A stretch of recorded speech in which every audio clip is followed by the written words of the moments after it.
Welcome to Charter Oak Chess Club's YouTube channel, and today's video we're going to go over possibly one of my greatest saves, a game that was going completely wrong, and we were able to avoid a loss. So here we go. Start with pawn to e4, pawn to c6, knight to c3, pawn to d5, the Caro-Kann, and then we have the Caro-Kann, the two knights variation.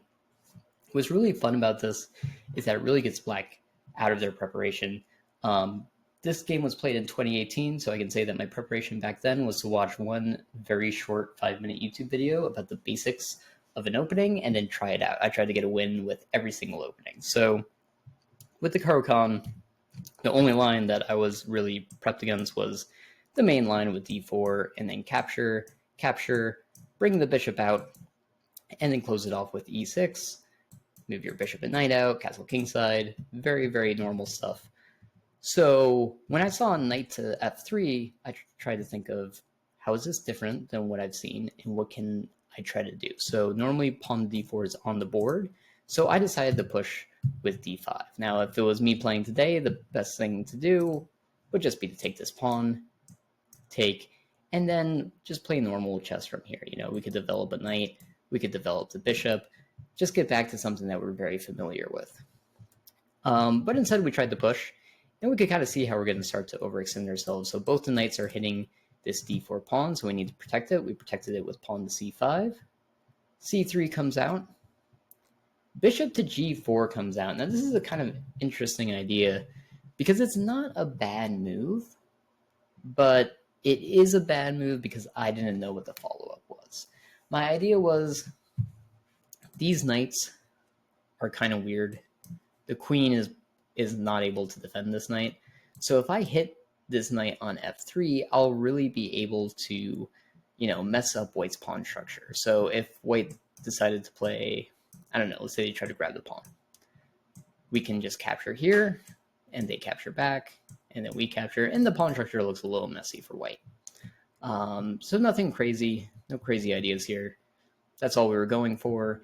And what white decided to do is play knight to e5. So this is a great move by Miles. The idea is we are now attacking this bishop on g4. The knight is no longer threatened. And more importantly, the knight is hitting f7, which we're going to see is a big problem. So I have to defend the bishop. I can move the bishop back. There's a few things I could do. I play knight to f6, and this is not a good move because it allows white to get a fork. Try to pause the video, see if you can find it. All right, so the best move for white, queen to b3, and now they are attacking f7, which would be checkmate because the knight is guarding d7 and f7, and also it is a fork because we are hitting the b7 pawn, which is unprotected, and then we'll be able to attack the rook. So really good move by my opponent. If we go back here, what's really fun is this is still fine for black, but we need to find the best move here. The best move to defend against this checkmate threat in the b7 pawn is to play knight to c6. Now, this is a really hard move to find. The idea is that we're immediately challenging this knight on e5, but what if white just takes the bishop for free? Well, after pawn to h5, this knight has nowhere to go to. Every single spot that it could run away to is taken away. So this would have been a really good find, knight to c6, but it's a little hard to see. I definitely didn't think about it during the game.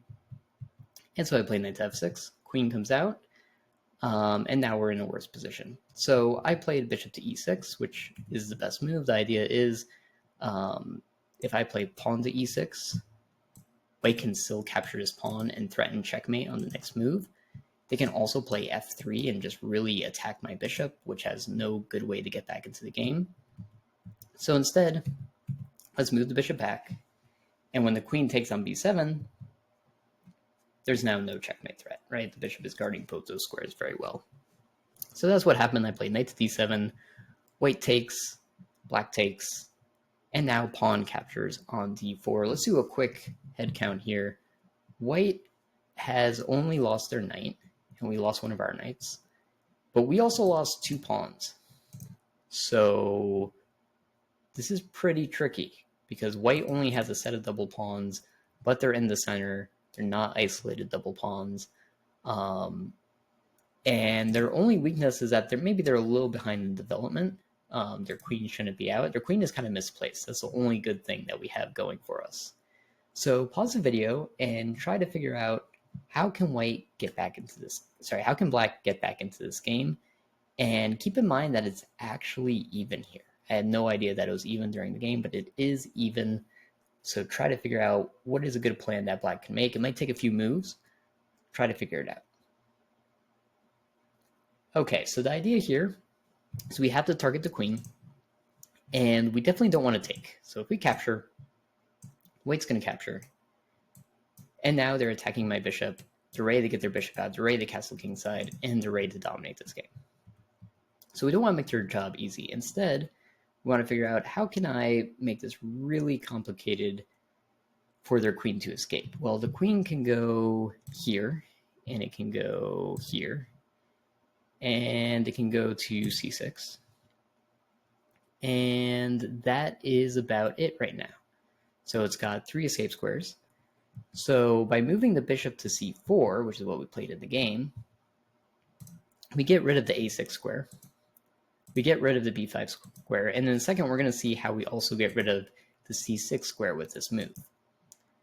So white captures the pawn. And now we play pawn to e6. An idea of pawn to e6 is we need this bishop to attack the c5 square, not because we're going to move the bishop out, but I want to play knight takes on c5. If I play knight takes on c5 right now, huge mistake.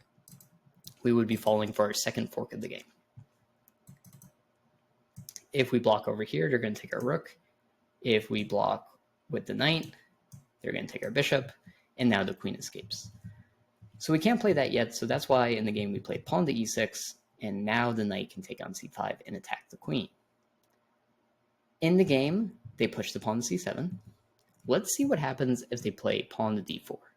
I think this is a pretty normal looking move. Look how those pawns jump into the center. The dark square bishop is activated now. And the idea here is it's a complete draw by repetition, because I'm going to play rook to b8. And if we look at the spots that this queen can go to, there's only 2. It's c6 and a7. To go to a7, we are going to move the rook back to a8, and we are going to repeat. So this will be a threefold repetition. If the queen decides I'm going to play queen to c6, it almost looks like they escape. But we have a great move here, bishop to b5, defended by the rook, and finally trapping in the queen. So instead, in the game, white decided to play pawn to c6. And this is nice because it offers white an opportunity to trade off material, right? Taking with the pawn on d7. And we played knight to c5. And the idea here is we're hitting the queen, and we're asking white, what are you going to do here? And this game is completely drawn now. Our plan has already come into effect. The white queen has no moves.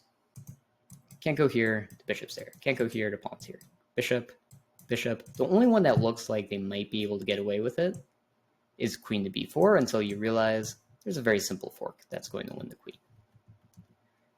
So there's only one move that makes sense after knight to c5, and that's for white to play pawn to c7, which is what they played in the game. And the idea is if we take the queen, they capture, get their queen back, we can recapture. But the problem with this is we are still down 2 pawns. And we don't have a big enough development to say that we're going to plan some attack against the king right now. So instead, what does black play after c7? We go after this king. We play check. King goes to the side. We get check, and it is a fork. We're attacking the king. We're attacking the rook. But we have no time to get greedy, because when the king goes back, if we try to take this rook, white is going to capture our queen, and they are going to win the game. The queen also can't run away, because then they'll take our rook with check. So instead, we repeat moves, and the game is completely over by repetition, because if white tries to play the only other move that they have, which is king to c2, this knight is guarding d1. It's also guarding this square, so we can play a checkmate in one move. So this game was crazy. So how does white even win this game? Let's go all the way back. So this was all going good for white. They had a slight advantage. Right here, again, we could have found that knight c6 move, knight d7, but no way we're going to find that move. Knight to f6 was played, and now white is winning by about a point. Computer says about 1.2, 1.3. So we move back, take, and then right here we're down by 2 pawns, right? Even if we recapture, we're going to be down by 2 pawns. So what can white play here that's actually going to be better than being up 2 pawns? Well, the computer recommends knight to f4. And the idea of this is right now white is up by 1 pawn, and by moving that knight away, they're able to bring in their light squared bishop, and they're also giving time for this queen to run away, right? This queen can now go queen to a6 and try to run away because we can't play bishop to c4 anymore because the light squared bishop will simply take that piece. So that would have been white's best option, is simply to say, you know what, I don't need 2 pawns, I'm already up a pawn, let me regroup, let me get my queen back into the game and save it for later. So that's a very hard move to find in this position because simply taking the pawn here seems correct. If black takes, we're going to take back. If they don't, we're simply up 2 pawns. If we go further into this game, they were up by 3 pawns. And besides the backwards pawn here, there's no real, like if we go to, the move to d4 right now, there doesn't seem to be any major weaknesses for white except for the fact that their queen is misplaced. I hope you enjoyed this video and thanks for watching.